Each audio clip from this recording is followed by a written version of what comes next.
Oke, selamat siang Bapak Ibu sekalian. Selamat datang kembali di J Expo Kemayoran pada tanggal 6 Desember 2025. Hari ini adalah hari terakhir dalam rangka event Manufacturing Indonesia Series 2025.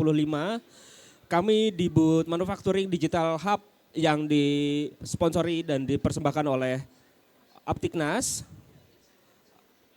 Dalam sesi workshop pada kesempatan siang kali ini kita akan lanjut sesi berikutnya yang akan dibawakan oleh narasumber kita yaitu Bapak Yuri Tinambunan dari PT Daya Cipta Mandiri Monitoring yang akan memberikan materinya terkait dengan dunia manufaktur. Untuk Bapak Yuri Tinambunan, tempat dan waktu kami persilahkan. Silakan Pak.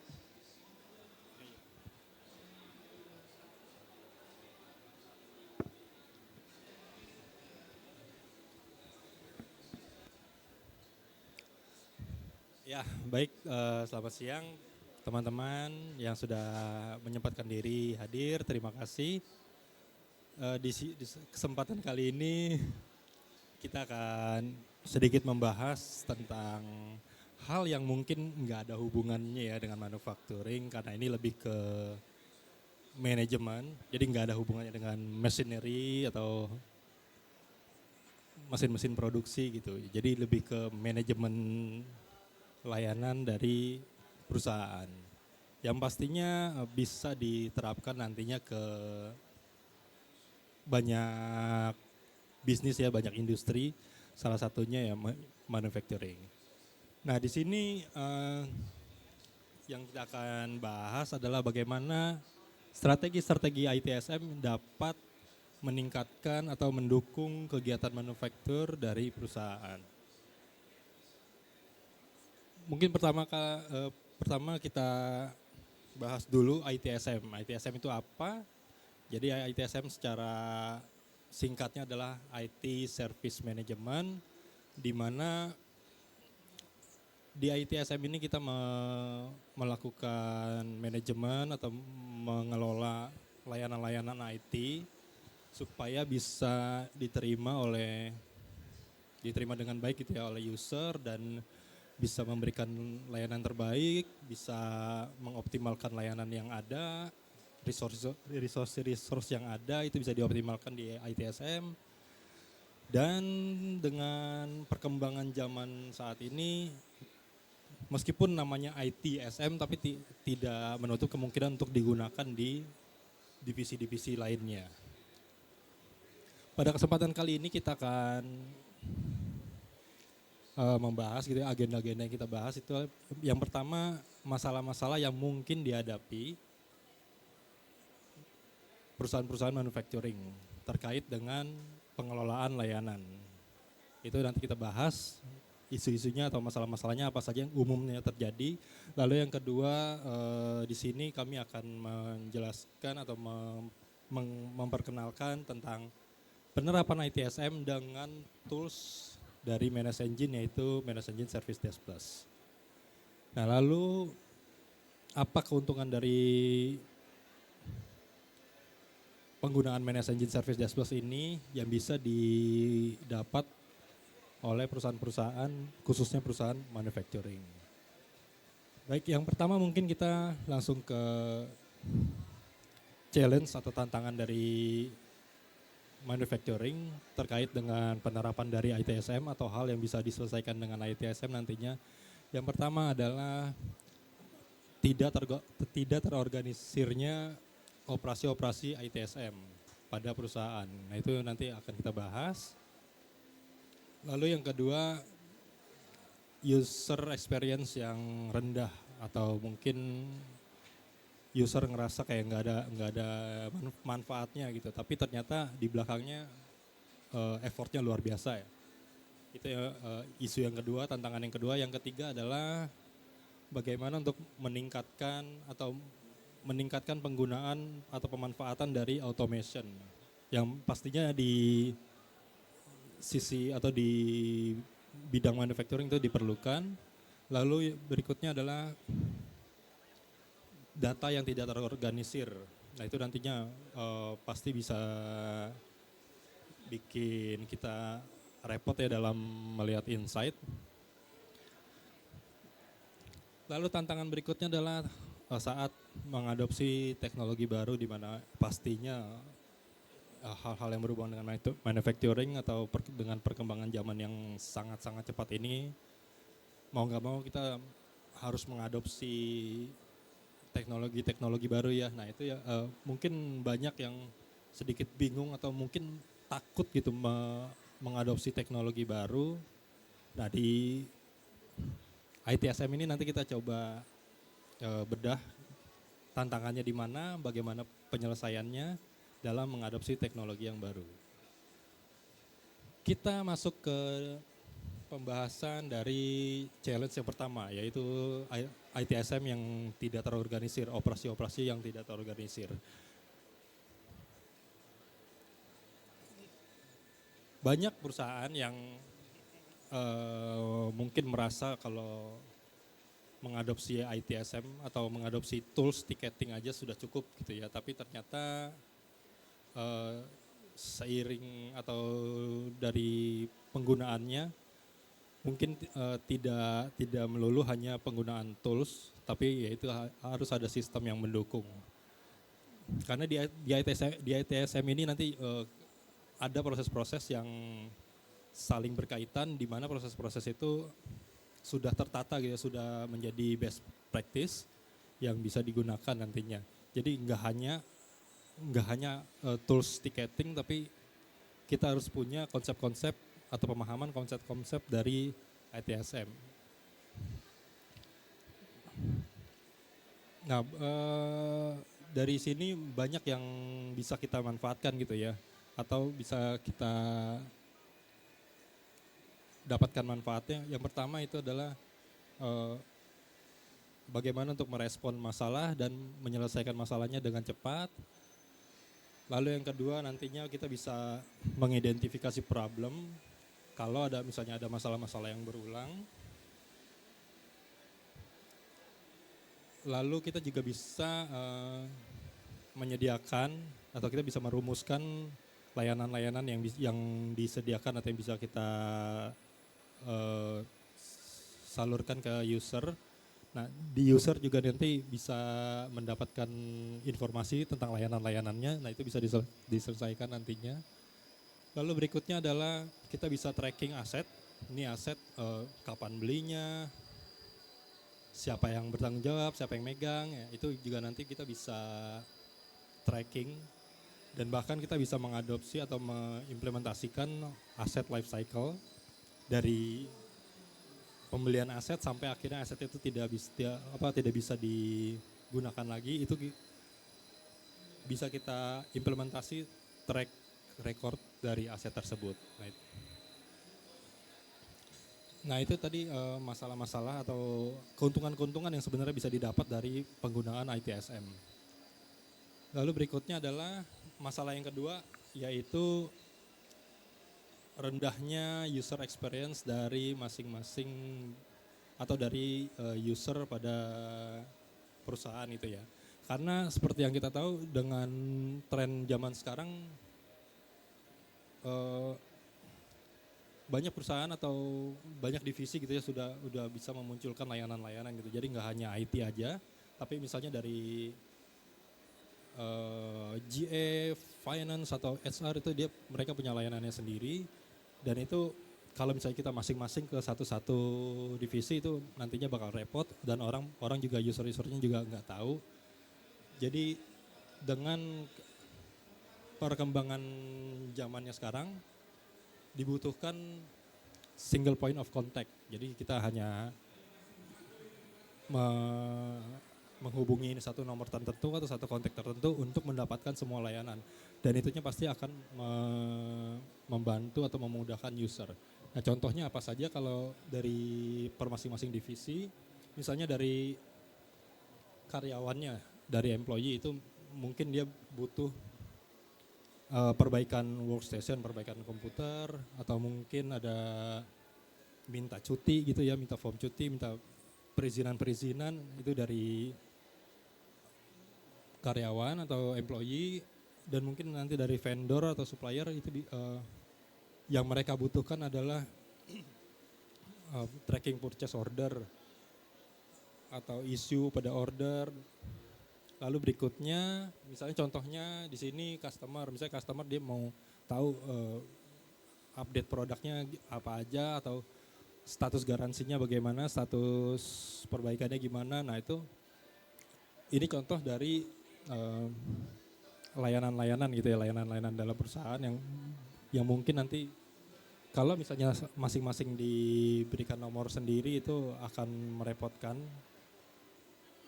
bahkan merepotkan pihak internal atau eksternal. Oleh sebab itu di sini dibutuhkan single point of contact. Jadi user ataupun customer ataupun supplier, semua entitas yang berkaitan dengan kegiatan bisnis kita itu bisa mengakses layanan atau mendukung layanan dari satu kontak saja. Masalah berikutnya adalah tentang pemanfaatan automation. Tidak bisa dipungkiri bahwa kalau di manufacturing itu banyak sangat penting itu, fungsi-fungsi automation sangat penting dari mesin ataupun yang lain gitu. Tidak lepas juga dari aplikasi-aplikasi atau sistem-sistem pendukung dalam pemanfaatan automationnya. Nah di sini di ITSM ini kita juga bisa memanfaatkan automation, di mana ya pastinya semua tools ITSM itu sudah menyediakan automation ya. Nah karena kenapa kalau tidak diberikan automation juga pastinya nanti technician atau user justru akan terbebani beban kerjanya kalau tidak ada teknik automation. Jadi di automation ini pastinya sangat membantu perusahaan-perusahaan dari manufacturing atau pengguna dari ITSM. Masalah berikutnya adalah kurangnya data yang terorganisasi. Kita mengorganisasikan datanya tuh kurang. Jadi misalnya dari setiap divisi mereka punya datanya sendiri-sendiri. Nah nanti waktu mau compile report atau kita mau mendapatkan insight tertentu atau mau mendapatkan informasi, kita harus ngumpulin dulu dari masing-masing divisi dan itu pasti merepotkan ya. Satu effortnya tinggi, satu mungkin butuh waktunya dalam mengompile atau mengambil data-datanya dari masing-masing divisi, itu dipastikan sangat-sangat butuh waktu yang lama. Dan juga kita juga nggak tahu integritas datanya apakah layak untuk dijadikan informasi di kedepannya. Nah itu masalah yang dihadapi biasanya.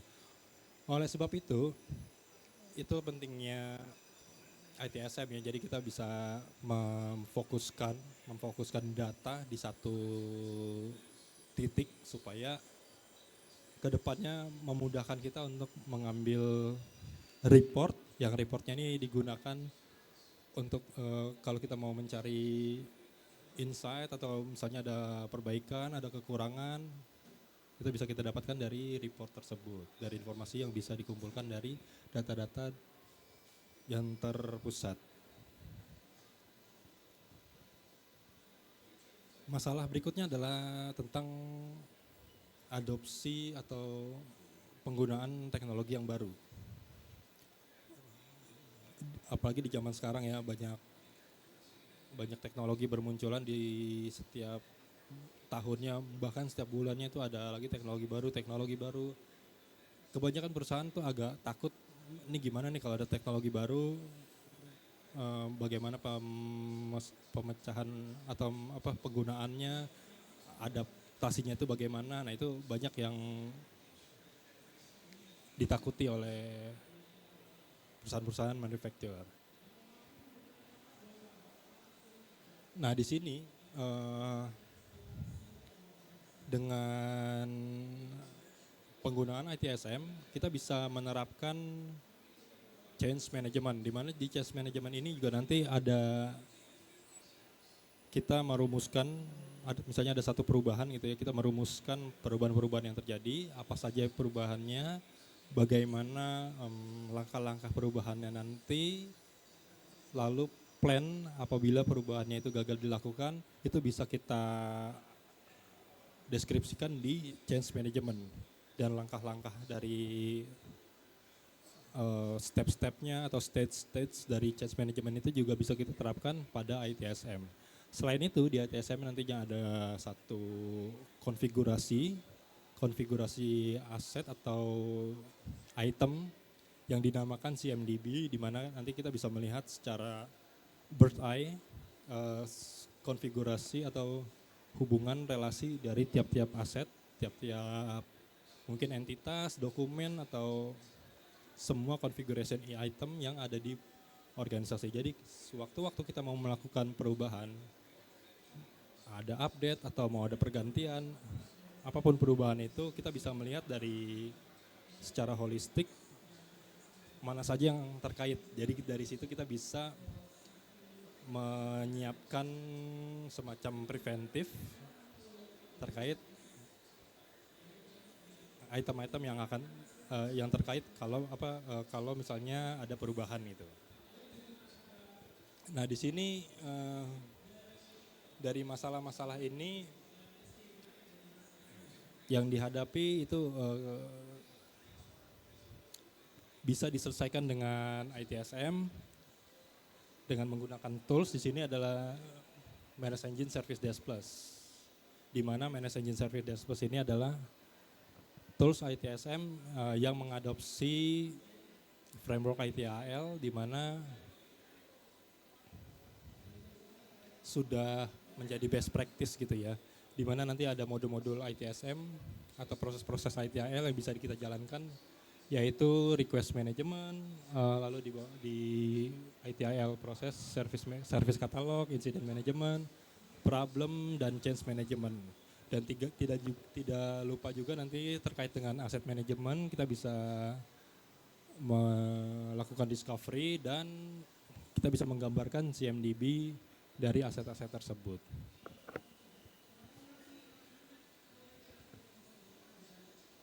Apa saja keuntungan dari Service Desk Plus ini kalau dikaitkan dengan masalah-masalah yang dihadapi perusahaan-perusahaan manufaktur yang tadi kita lihat?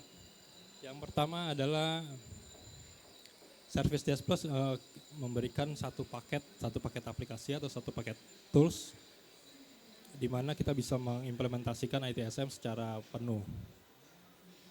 Dan juga kita bisa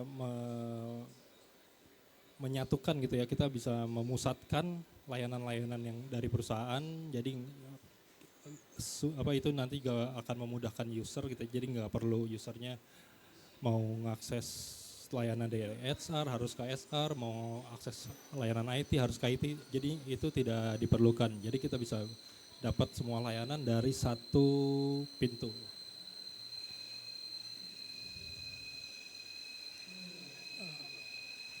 Lalu ini contohnya, misalnya dari gambarannya ya, misalnya ada orang yang bermasalah dengan aplikasinya, lalu misalnya dari tim network ada masalah, lalu dari customer juga mungkin ada bertanya gitu ya, bertanya tentang produk atau garansi produk, lalu juga nanti dari vendor. Nah, masing-masing ini juga nantinya akan ditampung oleh atau nantinya akan berkomunikasi di Service Desk Plus ini, di tools dari Service Desk Plus ini. Nah, nanti dari Service Desk Plus-nya ini dia akan melakukan manajemen, apakah tiket itu termasuk insiden atau problem atau change dan lain-lain. Itu yang bisa kita manfaatkan nantinya dari aplikasi Service Desk Plus ini. Nah, untuk masalah-masalahnya, yang pertama adalah yang bisa dimanfaatkan dari Service Desk Plus adalah kita bisa streamline internal support. Jadi dari sini kita bisa menyatukan semua layanan gitu ya. Di sini contohnya, jadi semua isu itu kita jadikan satu, Dan kita bisa melihat dari satu dashboard isu-isu yang terjadi di organisasi. Mungkin nggak hanya di IT, mungkin ada dari bagian-bagian lain, itu kita bisa tempatkan di satu dashboard, di satu database gitu. Dan juga kalau misalnya kita integrasikan aplikasi Service Desk Plus ini ke monitoring tools, kita juga bisa mendapatkan tiket dari monitoring tools tersebut. Misalnya ada alert itu nanti bisa diintegrasikan dengan manajemen Service Desk Plus supaya menjadi tiket di sini. Jadi kita bisa mendapatkan penyelesaian atau tiket-tiket lognya jadi lebih jelas untuk nanti kebutuhan reporting di akhir tiketnya. Nah, lalu berikutnya kita bisa juga menetapkan SLA atau batas waktu pekerjaan. Jadi setiap masalah-masalah ini kita bisa tentukan SLA-nya atau batas waktu pekerjaannya supaya itu menjamin nilai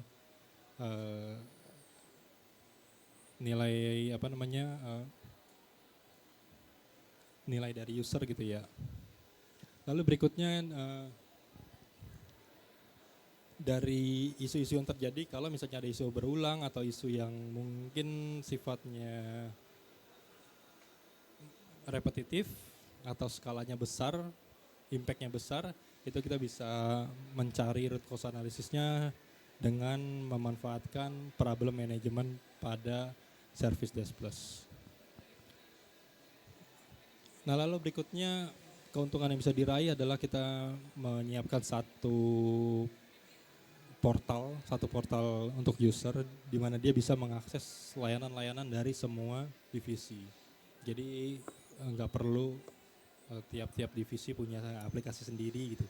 Kita jadiin satu di Service Desk Plus ini. Jadi nanti masing-masing divisi bisa menyiapkan layanan-layanannya.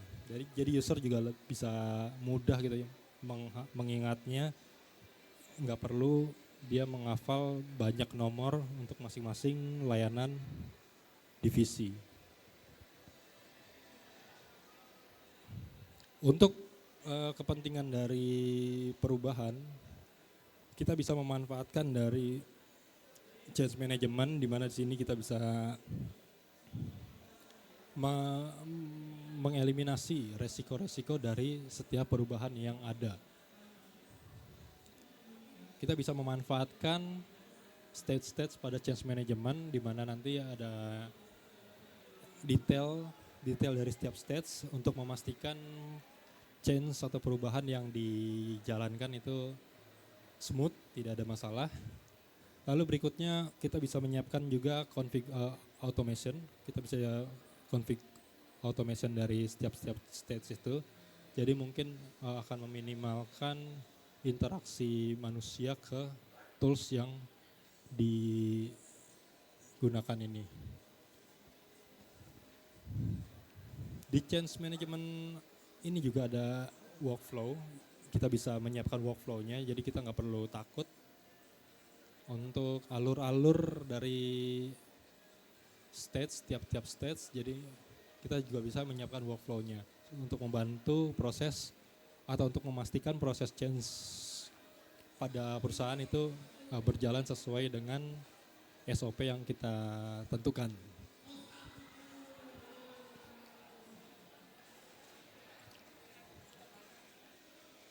Di ITSM Tools ini juga atau di Managed Engine Service Desk Plus ini juga kita menyiapkan project management, di mana kita bisa mendetailkan pekerjaan-pekerjaan yang ada saat implementasi atau saat project pada perubahan yang terjadi. Jadi di project management ini kita bisa tentukan siapa yang berkaitan, siapa yang menjalankan tugasnya gitu, pekerjaan-pekerjaan apa yang dilakukan, dan bahkan kita bisa merinci semua kegiatan pada proyek tersebut dengan Gantt chart. Jadi lebih mudah kita memperkirakan kapan selesainya, atau kita bisa audit atau bisa memantau pekerjaan yang atau proses pada proyek yang dijalankan. Berikutnya adalah workflow. Nah ini contoh workflow-nya, jadi kita bisa menyiapkan workflow dari change, tiap-tiap stage-nya kita tentukan, atau kita mau ringkas, misalnya dari stage 1 submission langsung ke implementation, jadi misalnya mungkin nggak perlu approval, nggak perlu stage approval, itu juga nanti dimungkinkan kita bisa rancang workflow change management pada change workflow editor ini. Jadi di sini kita bisa memastikan change yang kita sepakati berjalan dengan semestinya, itu di change workflow. Lalu untuk kebutuhan asset management di Managed Engine Service Desk ini juga disediakan asset management, di mana nanti kita bisa mengimplementasikan asset life cycle.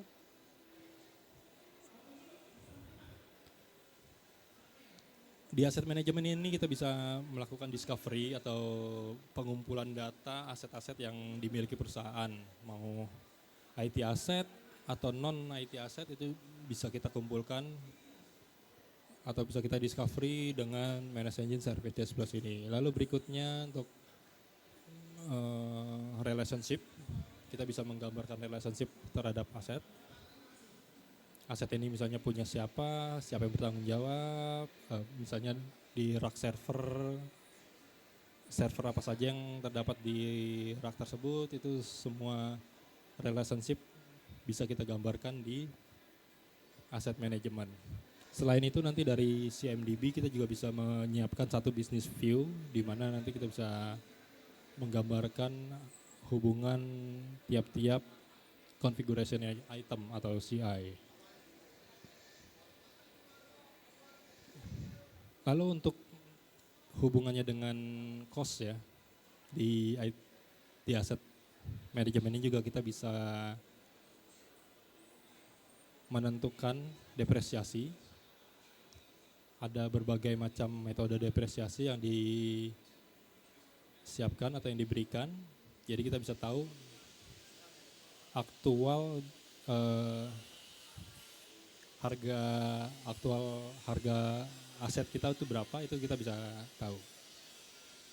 Lalu berikutnya terkait dengan insiden manajemen, kita bisa melakukan asosiasi terhadap insiden manajemen, di mana nanti kita bisa mendapatkan informasi atau kita bisa mapping atau kita bisa tahu ini aset sudah dilaporkan atau sudah terlibat berapa tiket, berapa insiden, di insiden mana saja, atau mungkin ada kerusakan, nih aset udah rusaknya apa aja, itu kita bisa track apabila kita mengasosiasikan aset dengan insiden manajemen. Jadi kita bisa tahu informasi lebih dari aset, bukan hanya informasi tentang pembeliannya, harganya, atau mungkin perubahannya, nanti informasi tentang riwayat kerusakannya juga kita bisa dapatkan di aset manajemen. Keuntungan berikutnya adalah aset life cycle. Di sini kita bisa menerapkan aset life cycle, di mana bisa dicatat dari purchase atau mungkin dari scan, nanti dihubungkan ke purchase-nya. Jadi kita bisa mendapatkan dokumen atau informasi pembeliannya dari aset tersebut. Lalu ke asosiasi terhadap user. Jadi kita bisa tentukan ini aset siapa yang megang gitu ya, atau siapa yang diinventariskan. Itu juga kita bisa melakukan mapping di situ. Nah lalu di CI kita bisa membuat satu business view tadi di CMDB. Nah lalu untuk di support ITSM proses asset management pada Service Desk Plus ini kita bisa dihubungkan dengan atau bisa membantu kegiatan dari insiden manajemen, service manajemen gitu, project atau change management. Kita bisa asosiasikan aset supaya bisa dapat informasi penuh tentang aset tersebut. Misalnya ada perubahan atau ada project yang terkait aset tersebut, itu kita bisa dapat informasinya. Ini contoh ya, contoh dashboard dari aset manajemen. Nanti di sebelah kiri itu ada katalog atau katalog dari user. Nah, ini contoh relationship-nya. Aset ini terhubung dengan bisnis service apa, usernya siapa, yang menggunakan aplikasi yang terinstall apa. Itu yang bisa digambarkan relationship-nya di aset manajemen. Berikutnya tentang reporting, di mana kita bisa memanfaatkan fungsi reporting dari tools ITSM, di mana karena semua data sudah dikumpulkan, jadi untuk mendapatkan report itu jadi lebih mudah karena dalam satu database. Di IT atau di Managed Engine Service Desk Plus ini sudah disiapkan sebetulnya ya template report yang lebih dari 180 report atau template. Jadi kita tinggal akses saja, atau kalau misalnya memang dari template tersebut belum memenuhi kebutuhan, disediakan custom report. Jadi kita bisa menentukan apa saja yang ditampilkan pada report tersebut, filter-filter,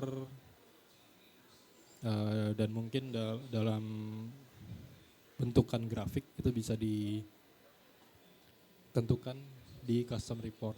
Lalu kalau misalnya butuh yang lebih detail lagi, disediakan nantinya query report. Jadi kita langsung akses database-nya untuk mendapatkan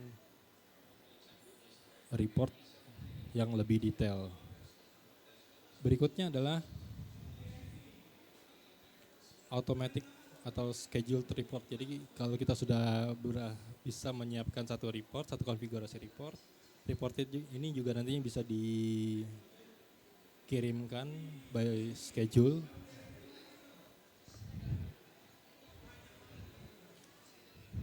Lalu keuntungan berikutnya adalah dari report tersebut kita juga bisa memberikan atau menyiapkan dashboard gitu. Jadi untuk kegiatan operasional itu pasti dibutuhkan dashboard. Dari report-report tersebut ya, kita juga bisa menampilkan dashboard yang nantinya dashboard itu bisa dipublish, ditampilkan. Keuntungan berikutnya adalah dari proses integrasinya. Proses integrasi dari Managed Engine Service Desk Plus ini pastinya cukup mudah kalau mau diintegrasikan dengan produk dari Managed Engine lainnya. Jadi kalau kita lihat contohnya di sini, banyak ya layanan-layanan dari Managed Engine yang bisa diintegrasikan dengan Managed Engine Service Desk Plus. Atau kalau misalnya mau diintegrasikan dengan aplikasi di luar Managed Engine Service Desk Plus, nantinya dimungkinkan kita integrasikan melalui API. Nah, jadi itu kira-kira tentang bagaimana satu tools ITSM, yaitu Managed Engine Service Desk Plus ini bisa membantu menyelesaikan masalah-masalah umum yang terdapat di dunia manufacturing. Mungkin dari bagaimana mendeliver layanan, dari mana support terhadap internal dan eksternal, itu nanti bisa diselesaikan menggunakan tools ITSM, yaitu Managed Engine Service Desk Plus. Ya, kira-kira itu pemaparan yang bisa saya sampaikan saat ini. Saya kembalikan ke Mas Fajar. Silakan, Mas. Iya. Oke, menarik sekali ya ini mengenai ITSM. Tapi ada beberapa pertanyaan yang mungkin yang bisa langsung dijawab ya sama Pak Yuri mengenai boleh untuk audiens yang di onsite, ada yang mau ditanyakan?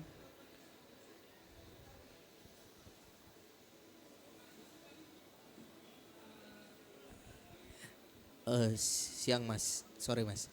Ya, Saya sore, dari ya. saya Waskito Mas.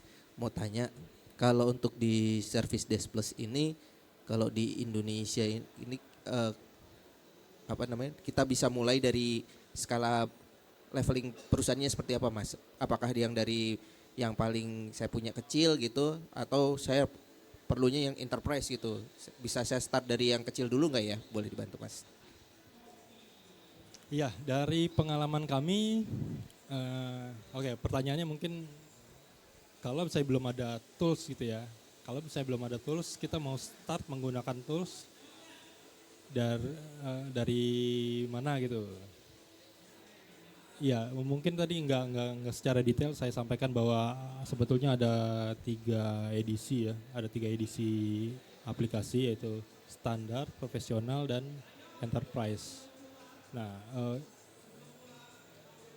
mungkin untuk kalau misalnya memang belum ada tools, selama pengalaman kami akan sarankan user untuk ke standar dulu. Jadi membiasakan diri dulu, membiasakan perusahaan untuk menggunakan tools. Karena biasanya agak sulit nih membiasakan orang dari manual atau mungkin dari hanya telepon biasa gitu ya. Pindah ke tools itu biasanya sulit diadaptasi oleh baik user ataupun si tim IT-nya sendiri. Itu biasanya sulit banget. Jadi kami selalu sarankan untuk memulai penggunaan tools dari versi yang paling dasarnya dulu deh. Ya, kalau misalnya di Managed Engine Service Desk Plus ini dari standar gitu. Karena memang sangat sulit untuk mengadopsi satu tools atau satu teknologi yang baru. Kira-kira gitu, Mas. Iya, betul sekali. Apalagi memang banyak di kita yang masih belum terlalu familiar mungkin ya dengan istilah-istilah yang ada di ITSM, technology tools dan semacamnya seperti itu ya, mungkin bisa dibilang seperti itu. Iya. Iya. Bisa dibilang seperti itu, tapi mungkin lebih gampangnya kayak misalnya dalam satu perusahaan absennya tadinya pakai cetok. Iya.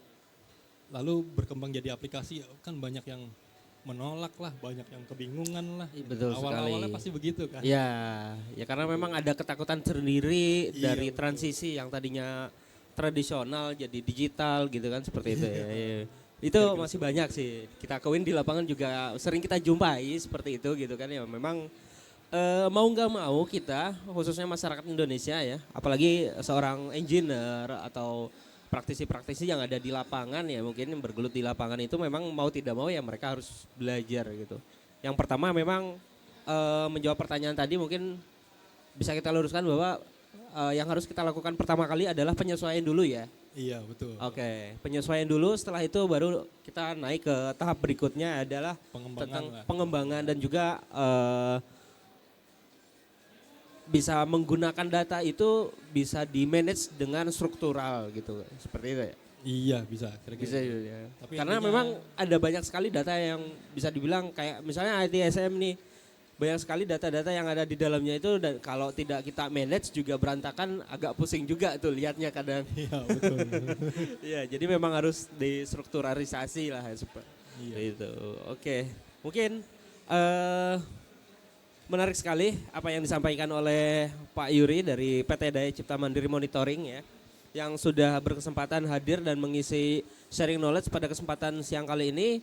Kami ucapkan terima kasih sekali lagi dan buat para hadirin sekalian yang onsite maupun yang online, buat teman-teman yang di onsite bisa menonton kembali cuplikan seminar atau workshop pada kesempatan siang kali ini di channel YouTube DPP Aptiknas. Oke, sampai di situ pada kesempatan siang kali ini saya Fajar dan Pak Yuri dari PT Daya Cipta Mandiri Monitoring mengucapkan sampai jumpa.